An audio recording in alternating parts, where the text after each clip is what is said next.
20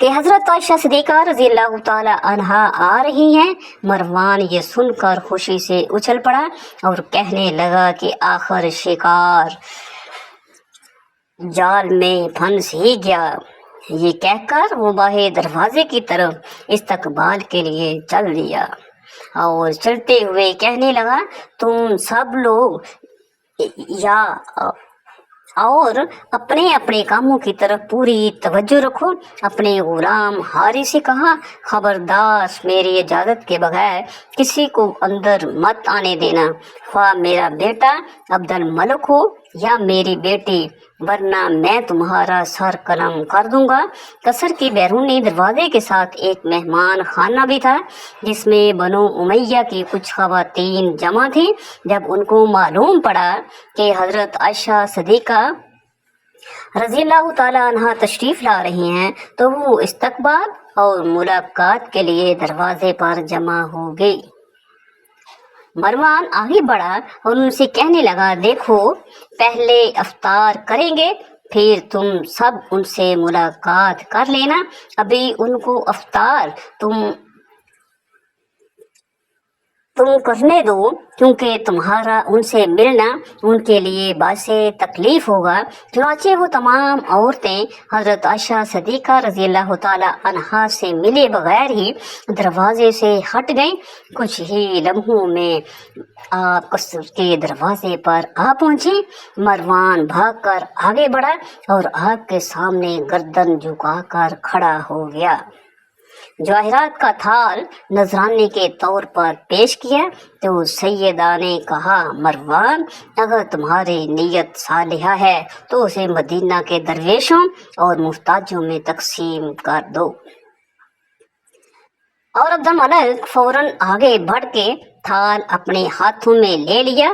چھوٹے بھائی عبدالعزیز سے کہا، یہ فوراً مسجد نبوی میں لے جاؤ، فقراء اور حاجت مندوں میں تقسیم کر دو۔ مروان نے ان کو اشارہ کیا تو آگے بڑھی اور حضرت عائشہ صدیقہ رضی اللہ تعالی عنہ کو کندھے کا سہارا دے کر کھڑی ہو گئی۔ مروان نے اپنے بیٹے سے کہا کہ تم جاؤ اور جا کر افطار کا